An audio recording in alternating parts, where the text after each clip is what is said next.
యేసుక్రీస్తు నామంలో పరిశుద్ధాత్మ ఆశీర్వాదం పొందుకుంటున్న ప్రతి ఒక్కరికి పేరు పేరున హృదయపూర్వక వందనాలు తెలియజేస్తూ ఉన్నాను.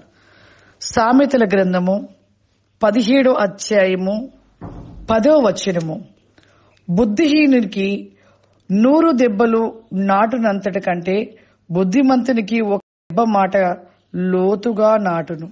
నిజమే, బుద్ధిహీనునికి ఎన్ని మాలు చెప్పినను కూడా వారి హృదయంలో నాటబడదంట. అదే బుద్ధిమంతునికి గద్దించి ఒక మాట చెప్పినా లోతుగా నాటబడుతుందంట. చాలా మంది కూడా దేవుడి మాటలు వింటూ ఉంటారు, కానీ బుద్ధిహీనతను కలిగి ఉంటూ ఉన్నాం.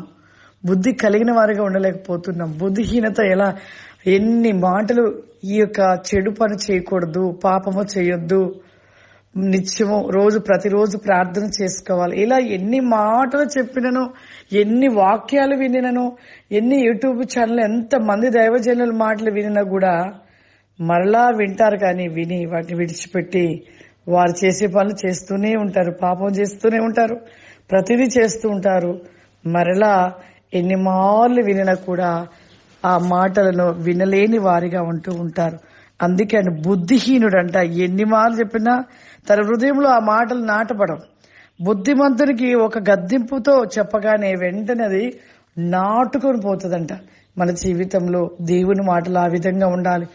మనం దేవునితో ఉంటున్నాము, కానీ బుద్ధిహీనునిగానే జీవిస్తూ ఆశీర్వాదాలు కోల్పోతూ ఉన్నాం. బుద్ధిమంతుని యొక్క జీవితాన్ని దేవుని మాట విని ఆ మాటకి లోబడుతూ ఆ మాట ప్రకారం నడుస్తూ ఆ మాటలు నాటుకుపోవాలి. మనకి ఒక మాట దేవుడు చెప్పాడు అంటే ఆ మాట మన హృదయంలో నాటకపోయి ప్రతిరోజు కూడా నెమరవేస్తూ ఆ యొక్క మాటలు ధ్యానిస్తూ ఆ మాటల ప్రకారం నడుచుకున్నప్పుడు ఖచ్చితంగా మనం ఫలిస్తాం, దీవించబడతాం, ఆశీర్వదించబడతాం. ప్రార్థన చేసుకుందాం. సర్వశక్తివంతుడా, దయగల తండ్రి, నీకు వందనాలు చెల్లిస్తున్నాను ప్రభువా.